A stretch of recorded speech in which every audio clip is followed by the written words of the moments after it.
আমি নন্দদুলাল মণ্ডল, ইতিহাসের পাতায় আপনাদের প্রত্যেককে স্বাগত জানাই। অনেকেই প্রশ্ন করেছেন যে মাদ্রাসা সার্ভিস কমিশনের যে প্রিলিমিনারি এক্সামিনেশন হওয়ার কথা ছিল সেটার কি হলো।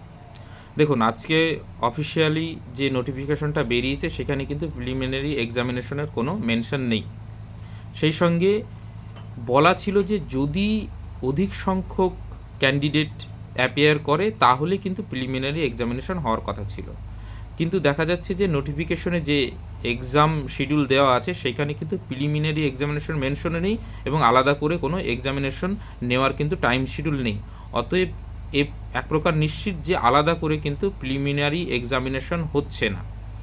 যে ফরম্যাটে আগে পরীক্ষা হওয়ার কথা ছিল সাবজেক্টিভ, সেটাই হবে।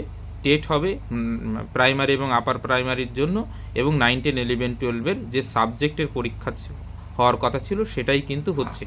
তাহলে আলাদা করে কিন্তু প্রিলিমিনারি এক্সামিনেশন হচ্ছে না, কারণ যদি হতো তাহলে নোটিফিকেশন দিয়ে নিশ্চয়ই জানাতো। অতএব যারা এই প্রিলিমিনারি এক্সামিনেশন হচ্ছে কি হচ্ছে না এটা নিয়ে দ্বিধাদ্বন্দ্বের মধ্যে আছেন তাদেরকে বলবো প্রিলিমিনারি এক্সামিনেশন হচ্ছে না, এক প্রকার নিশ্চিত। ঠিক আছে, বোঝা গেল। এরপরে কিন্তু এই নিয়ে আর কিন্তু প্রশ্ন করার কোনো জায়গা নেই। অনেকেই প্রশ্ন করছো যে প্রিলিমিনারি এক্সামিনেশন হবে কি হবে না স্যার। সো প্রিলিমিনারি এক্সামিনেশন হচ্ছে না।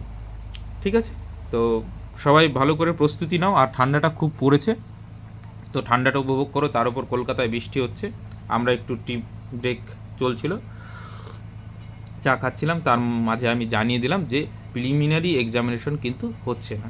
ঠিক আছে, তাহলে প্রস্তুতি নাও। আর যদি ইতিহাসের ছাত্র হয়ে থাকো চ্যানেলটিকে অবশ্যই সাবস্ক্রাইব করো এবং শেয়ার করতে পারো যারা মাদ্রাসা সার্ভিস কমিশন এবং স্টেটের জন্য প্রিপারেশন নিচ্ছে। এবং আমাদের ফ্রেন্ডশিপ প্রোগ্রামে তোমরা জয়েন হতে পারো। আমাদের যে হিস্ট্রির গ্রুপ আছে সেখানে আমি লিঙ্কটা দিয়ে দিচ্ছি। যারা হিস্ট্রি স্টুডেন্ট তারা কিন্তু ওই গ্রুপটাতে জয়েন হতে পারো। আর আমরা নেক্সট টাইম যে মাদ্রাসা সার্ভিস কমিশনের 90 মার্কের যে এক্সাম প্যাটার্ন রয়েছে সেই অনুযায়ী কিন্তু আমরা মক টেস্ট কন্টিনিউ করব। ঠিক আছে, সকলকে অসংখ্য ধন্যবাদ।